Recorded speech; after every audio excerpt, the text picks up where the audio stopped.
सोचो अगर आप अपने ही घर में फंस जाओ। बाहर तेज बारिश हो रही हो और अचानक घर के सारे दरवाजे और खिड़कियां हमेशा के लिए लॉक हो जाए, दीवारें तोड़ने पर अपने आप जुड़ने लगे, इंटरनेट बंद हो जाए और बाहर कुछ ऐसी खौफनाक ताकतें आ जाएं जो आपका शिकार करना चाहती हैं। इस फैमिली के साथ बिल्कुल ऐसा ही होता है, जिन्हें जिंदा बचने के लिए अपने ही घर के अंदर पूरे 5 साल तक कैद रहना पड़ता है। इस भयानक मुसीबत के शुरू होने से ठीक पहले हालात बिल्कुल नॉर्मल थे। एक लड़की अपने घर से बाहर दौड़ने के लिए निकलती है और अपने हस्बैंड को बाय बोलती है। वहीं दूसरी तरफ पड़ोसी लोग अपना सारा सामान पैक कर रहे होते हैं क्योंकि मौसम विभाग वालों ने बताया है कि बहुत भारी बारिश होने वाली है। आसमान में काले बादल छा जाते हैं जैसे कोई बहुत बड़ा तूफान आने वाला हो, और होता भी वही है। बहुत तेज बारिश शुरू हो जाती है। तभी जॉन अपने घर आता है। वो अपनी बेटी रूथ के लिए उसकी फेवरेट मिठाई लेकर आता है। पूरा परिवार बारिश में बाहर घूमने जाने के लिए रेडी हो रहा था, जैसा उन्होंने पहले से प्लान किया था। लेकिन अचानक जब रूथ और उसका भाई ग्रैहम बाहर जाने के लिए दरवाजा खोलने जाते हैं तो वो देखते हैं कि दरवाजा बहुत टाइट लॉक हो गया है। वो लोग ज्यादा ध्यान नहीं देते, उन्हें लगता है कि शायद दरवाजा अटक गया है। फिर जॉन आकर खुद दरवाजा खोलने की कोशिश करता है, पर उससे भी नहीं खुलता। वो पीछे वाले दरवाजे पर जाता है, पर वो भी बिल्कुल नहीं खुलता। जॉन को अभी कोई डर नहीं लगता। उससे लगता है कि बारिश की वजह से दरवाजा जम गया होगा। उससे नहीं पता था कि उनके ऊपर कितनी बड़ी मुसीबत आने वाली है। अचानक उन्हें पता चलता है कि घर के सारे दरवाजे और खिड़कियां पूरी तरह से लॉक हो गए हैं, कुछ भी नहीं खुल रहा। अब पूरे परिवार में डर और टेंशन शुरू हो जाती है। डर तब और बढ़ जाता है जब जॉन देखता है कि फोन और इंटरनेट भी बिल्कुल बंद हो चुके हैं। उनका कुत्ता जोर जोर से भौंकने लगता है, जैसे उसने कोई ऐसी चीज देख ली हो जो घर वालों को नहीं दिख रही थी। अब जॉन फैसला करता है कि वो दरवाजा तोड़ देगा। वो पूरी ताकत लगाकर अपने पैर से दरवाजे पर मारता है, पर अचानक वो किसी अजीब ताकत से उड़कर पीछे की तरफ गिर जाता है। ये देखकर सब और ज्यादा डर जाते हैं। फिर जॉन एक नुकीला टूल लाता है और उससे खिड़कियों के शीशे तोड़ने की कोशिश करता है। उसकी पत्नी मोना उसके लिए बहुत परेशान हो जाती है। उन्हें अपने हालात से ज्यादा जॉन की चिंता हो रही थी। और फिर एक बहुत बड़ा झटका लगता है। जब शीशा पूरा टूटने वाला होता है तो वो अपने आप जुड़ने लगता है और ठीक हो जाता है। मोना ये देखकर शॉक्ड रह जाती है। जॉन अपनी पूरी ताकत लगाकर घर की सारी खिड़कियां तोड़ने की कोशिश करता है, पर कोई फायदा नहीं होता। जब वो आखिरी खिड़की तोड़ने की कोशिश कर रहा होता है तो उसे सामने वाले घर से एक रोशनी दिखती है। वो देखता है कि गांव के सारे लोग उसकी तरह अपने अपने घरों में फंस गए हैं। सिर्फ वही लड़की जो मूवी के स्टार्ट में दौड़ रही थी, वही अकेले बाहर आजाद घूम रही थी। दूर से ऐसा लग रहा था कि वो अपने घर वालों के लिए मदद लाने जा रही है। ये देखकर जॉन और उसके परिवार को थोड़ी शांति मिलती है। वो लोग सोचते हैं कि जब तक वो लड़की मदद लेकर वापस आएगी तब तक वो लोग घर में अपना थोड़ा टाइम पास कर लेते हैं। वो लोग खिड़कियों से अपने पड़ोसियों को देखते हैं। पड़ोसी लोग बड़े बड़े कागज पर बड़े अक्षरों में लिखकर एक दूसरे से बातें कर रहे थे। सब कुछ ठीक लग रहा था। तभी एक पड़ोसी कुछ ऐसा लिखता है जिससे सब डर जाते हैं। वो पूछता है, क्या इस सब के पीछे सरकार का हाथ है? जब जॉन लिखकर पूछता है कि क्यों, तो पड़ोसी जवाब देता है, ताकि वो हमारी जान उनसे बचा सके। पता नहीं वो किसकी बात कर रहा था, पर जॉन डर जाता है कि उसके बच्चों पर इन बातों का बुरा असर पड़ेगा। रात हो जाती है। जो लड़की मदद लाने गई थी वो वापस नहीं आती। उन्हें समझ नहीं आता कि अब क्या करें। हम देखते हैं कि सब लोग खाना खा रहे हैं और पापा बच्चों को समझा रहे हैं कि हम सेफ हैं, कोई मत डरो। पर बच्चे बिल्कुल भी रिलैक्स नहीं थे। रूथ अपने भाई ग्रैहम से कहती है, मुझे लगता है अब हम इस घर से कभी बाहर नहीं निकल पाएंगे। जब बच्चों को अपना आगे का कुछ समझ नहीं आ रहा था, तभी जॉन अपनी पत्नी को एक गन दिखाता है। मोना गुस्सा हो जाती है और पूछती है कि उसने बिना बताए ऐसा क्यों किया। जॉन उसको बताता है कि पिछले 2 हफ्तों से उसको बहुत गंदे सपने आ रहे थे कि उनके परिवार पर कोई बहुत बड़ी मुसीबत आने वाली है, इसलिए उसने सेफ्टी के लिए ये गन ले ली थी। ये सुनकर मोना और डर जाती है और उससे बिल्कुल नींद नहीं आती। अचानक मोना की आंख खुलती है क्योंकि उसे शोर सुनाई देता है। वो नीचे जाकर देखती है तो जॉन एक इलेक्ट्रिक मशीन से दरवाजे में छेद करने की कोशिश कर रहा होता है, पर वो जितनी बार छेद करता वो छेद अपने आप भर जाता। वो दीवार को भी तोड़ने की कोशिश करता है, पर दीवार भी अपने आप ठीक हो जाती है। जब मोना पूछती है कि ये क्या हो रहा है, तो जॉन बताता है कि दीवार के अंदर एक पानी का घेरा बन गया है, जिसकी वजह से ना तो दीवार टूट रही है और ना ही बाहर से ऑक्सीजन अंदर आ पा रहा है। जॉन बिल्कुल हार मान चुका था क्योंकि उसके हाथ में अब कुछ नहीं था। वो कहता है, हमारे साथ जो भी हो रहा है ये किसी इंसान का काम नहीं है, ये किसी बहुत बड़ी ताकत का काम है। लगता है हमारा पड़ोसी सच कह रहा था। मोना अंदर से बहुत ज्यादा डर गई थी, पर वो अपने बच्चों के लिए हिम्मत रखती है। वो जॉन से कहती है कि उसने दीवार में जो छेद किए हैं उसको छुपा दे। जॉन दीवार के उस गड्ढे पर एक बहुत बड़ी पेंटिंग लगा देता है। अगले दिन जब वो दोनों सोकर उठते हैं तो उन्हें लगता है कि ये सब सिर्फ एक सपना था, पर तभी उन्हें सब याद आ जाता है। वो भागकर दरवाजे के पास जाते हैं। उन्हें सरप्राइज मिलता है जब उनके बच्चे उन्हें बुलाते हैं और कहते हैं, इधर आओ, हमने बहुत कोशिश की पर दरवाजा नहीं खुला। मोना उनसे पूछती है, तुम लोग इतने शांत कैसे हो? रूथ जवाब देती है, हाँ हम शांत हैं क्योंकि हमें पता है कि आप लोग इस प्रॉब्लम को सॉल्व कर लोगे। बच्चों की ये बात सुनकर मम्मी पापा को बहुत हिम्मत मिलती है और वो नए जोश के साथ घर से बाहर निकलने की कोशिश में लग जाते हैं। वो लोग घर में रहने का एक नया सिस्टम बनाते हैं। सबसे पहले पापा अपने सारे पुराने म्यूजिक रिकॉर्ड्स निकाल कर लाते हैं और बच्चों से कहते हैं कि अजीब चीजें देखने की कैपेबिलिटी इस डाउट सो म्यूजिक सुनो। फिर वो लोग सोच समझकर पानी और साबुन यूज करते हैं क्योंकि किसी को नहीं पता था कि वो लोग कब बाहर निकलेंगे। वो लोग बहुत धीरे से ब्रश करते हैं ताकि पेस्ट और पानी ज्यादा वेस्ट ना हो। खाने के लिए जो खाना जल्दी खराब होने वाला था वो उसे पहले खा लेते हैं और बाकी खाना बचा कर रख लेते हैं। उन्हें पता था कि अब नया खाना लाने वाला कोई नहीं है। वो पानी भी बचाकर स्टोर करने लगते हैं। पर अचानक उन्हें एक बहुत जरूरी जरूरी चीज याद आती है। उनका कुत्ता घर के अंदर ज्यादा दिन नहीं रह सकता, ऊपर से वो बीमार भी था और उसकी दवाई चल रही थी। जब दवाई खत्म हो जाएगी तो नई दवाई लाना मुश्किल था। पापा हर वक्त बच्चों को खुश रखने की कोशिश करते हैं। वो उन्हें फिश साफ करना और बनाना सिखाते हैं। वो उनके साथ खिलौने वाले पपेट से खेलते हैं। ऐसे ही एक पूरा हफ्ता गुजर जाता है और उनकी हालत वैसी की वैसी रहती। वो खाना बहुत बचा बचा कर खा रहे थे, यहाँ तक कि मोना टमाटर काटने के बाद चाकू पर लगा हुआ पानी भी नहीं धोती, बल्कि उसको एक डब्बे में डालकर फ्रिज में रख लेती है। वो लोग अपने बच्चों को जिंदा रखने के लिए अपनी पूरी कोशिश कर रहे हैं। जॉन अभी भी बोर्ड्स पर लिखकर अपने पड़ोसियों से बात कर रहा है। उसकी दोस्ती आखिरकार अपने पड़ोसी डेंटिस्ट से हो जाती है। डेंटिस्ट ये जानकर बहुत चौंक जाता है कि जॉन के घर में खाना नहीं है। दिन गुजर रहे, वो लोग घर में डांस करते, टीवी देखते और दरवाजा खोलने की कोशिश करते। हर नया दिन पहले से ज्यादा मुश्किल होता जा रहा है। एक दिन रूथ और उसका भाई ग्रैहम एक साथ बैठे थे। रूथ कहती है, मैंने देखा है वो वापस आ गई है। ग्रैहम पूछता है, तुम किसकी बात कर रही हो, क्योंकि उसको कुछ नहीं दिख रहा था। फिर रूथ कुछ ऐसा कहती है जिससे सब चौंक जाते हैं। वो कहती है, जब भी बारिश होती है वो हमसे मिलने आती है। ग्रैहम बहुत ध्यान से बाहर देखता है। फिर वो रूथ को समझाता है कि शायद वो कोई जानवर होगा, बारिश की वजह से ठीक से दिख नहीं रहा। जब सब लोग रात का खाना खा रहे थे तभी रूथ सबको बताती है, मैंने बाहर एक औरत को देखा जो हमारे ग्रुप में घुसने की कोशिश कर रही थी। आप चाहें तो ग्रैहम से पूछ लो। पर अजीब बात ये होती है कि ग्रैहम बोलता है कि रूथ झूठ बोल रही है और अपने दिमाग से कहानियां बना रही है, क्योंकि पापा को लगता है कि उनकी बेटी सच बोल रही है, इसलिए वो उसके लिए डर जाते हैं। आधे से ज्यादा पड़ोसी मर चुके थे, तो शायद ये उनमें से ही किसी की आत्मा हो सकती थी। पापा उसको डांटते हैं और समझाते हैं कि रात को खिड़की के पास मत जाना, खास करके जब बारिश हो रही हो। घर का माहौल ठीक करने के लिए मम्मी सबको एक सरप्राइज देती हैं। वो सबके लिए न्यू ईयर वाले स्पेशल कुकीज बनाती हैं। 2 दिन में वो लोग घर में क्रिसमस की तैयारी शुरू कर देते हैं ताकि बच्चों को बिल्कुल उदास न लगे। वो उन्हें सिखाते हैं कि असली खुशी बाहर घूमने में नहीं है, बल्कि अपने परिवार के साथ एक साथ रहने में है, चाहे जगह और हालात कोई भी हो। सब कुछ थोड़ा ठीक लगने लगता है, पर तभी एक ऐसी घटना होती है जो सब कुछ बदल देती है। जब सब लोग खुशी से टाइम बिता रहे थे तभी रूथ खिड़की के शीशे से बाहर देखती है। उससे बाहर अपने डेंटिस्ट पड़ोसी की पत्नी मदद मांगते हुए दिखती है और फिर वो अचानक बेहोश होकर गिर जाती है। रूथ जोर से चिल्लाती है और अपने मम्मी पापा से कहती है कि दादी को मदद चाहिए। जॉन भागकर रूथ को वहाँ से हटा लेता है, क्योंकि उससे पता था कि वो औरत सिर्फ बेहोश नहीं हुई बल्कि अपनी जान गंवा रही है। जॉन के हाथ में कुछ नहीं था, वो बिना कुछ किए चुपचाप खड़ा रहता है, क्योंकि वो मदद नहीं कर सकता था। थोड़ी देर बाद रूथ पूछती है कि क्या दादी को कुछ हो गया, तो पापा उससे झूठ नहीं बोल पाते और उसको बता देते हैं कि हाँ, उन्हें कुछ हो गया है। घर के कुत्ते की दवाई की गोलियां भी अब बिल्कुल खत्म होने वाली थी। जॉन कुत्ते को कुछ करने का वादा नहीं कर पाता, बस उससे कहता है कि थोड़ी हिम्मत रखे जब तक ये बुरा वक्त गुजर न जाए। रात के वक्त रूथ अपने कुत्ते के साथ हॉल में बैठी थी। बाहर बहुत तेज बारिश हो रही थी और बिजली के कड़कने की बहुत तेज आवाज आ रही थी। रूथ से रहा नहीं जाता और वो पर्दा हटाकर खिड़की से बाहर देखती है। अचानक उससे अपने बिल्कुल सामने एक औरत दिखती है जो जोर जोर से चिल्ला रही थी। उसकी हालत बहुत खराब थी। रूथ डर जाती है और उसकी आवाज से सब लोग जाग जाते हैं। वो सब देखते हैं कि उस औरत के हाथ में एक नुकीला टूल था और वो उनकी खिड़की तोड़ने की कोशिश कर रही थी। पूरा परिवार डर के मारे खड़ा रह जाता है। उन्हें समझ नहीं आता कि क्या हो रहा है। फिर उन्हें पता चलता है कि वो औरत उनसे मदद मांग रही है। वो औरत उन्हें वार्निंग देती है, सब लोग मर चुके हैं, यहाँ कोई नहीं बचा, कोशिश करना कि वो लोग तुम्हें ना देख पाए, जल्दी से छुप जाओ, प्लीज छुप जाओ। मोना दुख के साथ उस औरत के पास आती है। उससे समझ नहीं आता कि वो उसकी मदद कैसे करे और वो औरत उनसे बार बार मदद मांग रही थी। तभी 1 सेकंड में उस औरत के पीछे से एक बहुत तेज रोशनी आती है। वो औरत उस रोशनी को देखती है और एकदम शांत आवाज में उन्हें दोबारा समझाती है, अभी के अभी छुप जाओ। और तभी एक अजीब सी ताकत उस औरत को उनसे दूर खींच लेती है। ऐसा लगता है जैसे वो किसी रोशनी वाले गड्ढे में चली गई हो। अचानक सब कुछ गायब हो जाता है और वो देखते हैं कि उस औरत को जमीन पर घसीटा जा रहा है और बहुत दर्द दिया जा रहा है, सिर्फ इसलिए क्योंकि उसने इन लोगों को वार्निंग दी थी। अब सबको विश्वास हो जाता है कि रूथ सच बोल रही थी। जॉन रूथ के पास बैठता है और उससे पूछता है कि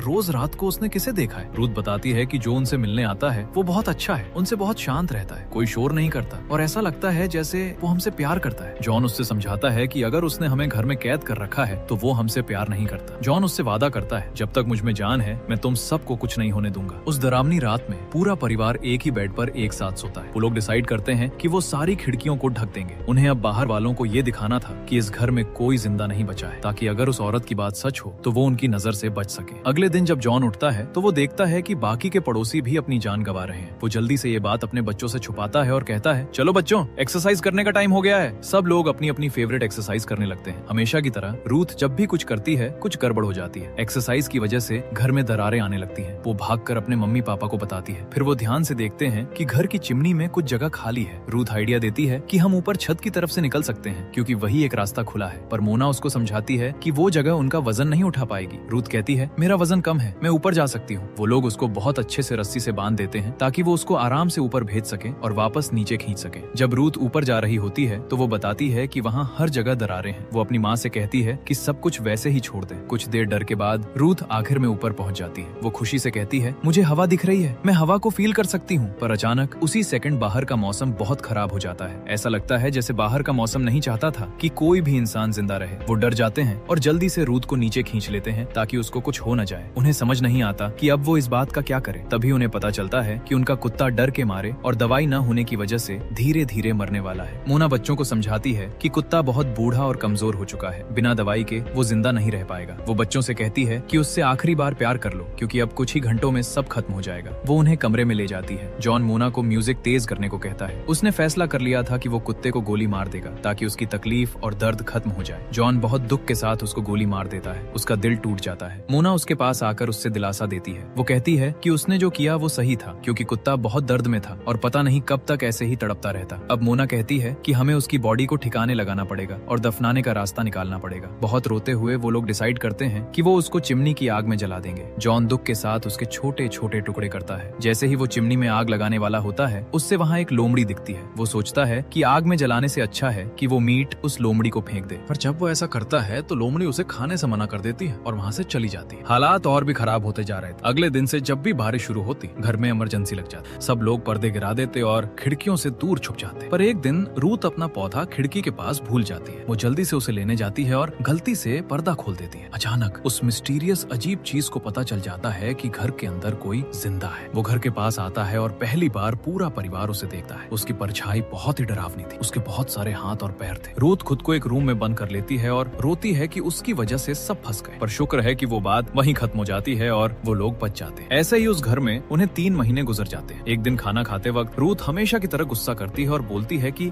अगर वो नहीं बोलेगी तो लोग उसको गूंगी समझेंगे। उसके पेरेंट्स उसको डांटते हैं कि खाना बचा कर खाना है, पर वो गुस्से में आकर थोड़ा और खाना लेने के लिए फ्रिज खोलती है और सबको एक बहुत बड़ा झटका लगता है। फ्रिज बिल्कुल खाली था। किचन के सारे डब्बे खाली थे। उनका सारा बचा हुआ खाना खत्म हो चुका था। ये देखकर सबकी हिम्मत टूट जाती है। मोना दुख के मारे जमीन पर गिर जाती है। ग्रैहम अपने फिश टैंक के सामने खड़ा होकर जोर जोर से रोने लगता है। रूथ अपने कमरे में जाकर तकिए से अपना मुंह दबा लेती है। जॉन वहीं चुपचाप खड़ा रहता है। वो अभी भी आखिरी वक्त तक अपने परिवार को एक साथ जोड़कर रखने की कोशिश कर रहा था। अचानक ग्रैहम उनके पास आता है। उसने अपनी प्यारी फिश को काट दिया था, बिल्कुल वैसे ही जैसे उसके पापा ने उससे सिखाया था। वो उन्हें वो फिश खाने के लिए देता है। ये देखकर रूथ भी वापस आ जाती है और सबको लगता है जैसे उसको अक्ल आ गई है। वो सब एक दूसरे को गले लगाते हैं। अब पापा डिसाइड करते हैं कि वो किसी हिरण या लोमड़ी का शिकार करेंगे। वो एक स्कूटर लेकर उसे चिमनी के अंदर एक ट्रैप बनाते हैं। वो बहुत बार कोशिश करते हैं। कभी वो फेल होते, कभी थोड़ा पास पहुंचते और फिर फेल हो जाते। ऐसे ही चलता रहता है। फिर उन्हें सामने एक गाजर मिलती है। वो उस गाजर को यूज करके एक नया और टाइट ट्रैप बनाते हैं और सच में इस बार उनका ट्रैप काम कर जाता है और एक दूसरा जानवर उसमें फंस जाता है। दरवाजा बंद हो जाता है और वो उस ट्रैप को चिमनी से नीचे खींचने लगते हैं, पर ट्रैप बीच में अटक जाता है। जॉन पूरी ताकत से उसे खींचता है, पर आखिर में ट्रैप खाली नीचे गिर जाता है। उन्हें लगता है कि अब तो उन्हें मरना ही पड़ेगा, पर एक सेकंड बाद उनकी मेहनत रंग लाती है और वो जानवर ऊपर से नीचे गिरता है। सब बहुत खुश हो जाते हैं। वो उसको पका कर खाते हैं। अब उनके दिमाग में एक और आइडिया आता है। वो सोचते हैं कि क्यों ना घर के फर्श का यूज करके मिट्टी में पौधे और सब्जियां उगाई जाए। पूरा परिवार एक साथ मिलकर ये काम करता है। ऐसे ही दिन, हफ्ते और महीने गुजर जाते हैं। वो लोग अपनी जरूरत की हर चीज वहीं बना लेते हैं। वो खाद बनाते हैं, पक्षियों और जानवरों को पकड़ने के लिए नए ट्रैप्स बनाते हैं और यहाँ तक कि अपनी कार में बैठकर रात को मूवी देखने का सेटअप बना लेते हैं। हर गुजरने वाले दिन के साथ वो कुछ जरूरी चीजें खो रहे थे, पर नई चीजें सीख रहे थे। अब एक बहुत बड़ा सरप्राइज आता है। ऐसे ही रहते रहते उन्हें पूरे 5 साल गुजर चुके थे। उनका घर अंदर से एक बहुत बड़ा गार्डन बन चुका था। उन्हें डर था कि वो दिन भूल जाएंगे और उन्हें अपनी उम्र याद नहीं रहेगी, इसलिए सब लोग रोज डेट लिखते थे ताकि उम्र पता रहे। और घर के बाहर का नजारा भी बिल्कुल बदल चुका था। बाहर की जगह अब जंगल बन गई थी जहाँ भालू, हिरण और लोमड़ी घूम रहे थे। वो लोग अब बारिश के लिए पूरी तरह तैयार थे। जैसे ही बारिश शुरू होती वो लोग अपनी जगह पर ठीक से बैठ जाते। घर की सारी चीजें अपने आप बंद हो जाती और उनके ट्रैप खुद ब खुद शिकार को पकड़ लेते थे। एक रात वो होता है जिसके बारे में उन्होंने कभी नहीं सोचा था। वो अजीब सा मिस्टीरियस मॉन्स्टर खुद उनके घर का दरवाजा खोल देता है। सब लोग जल्दी से डरकर किसी न किसी चीज के नीचे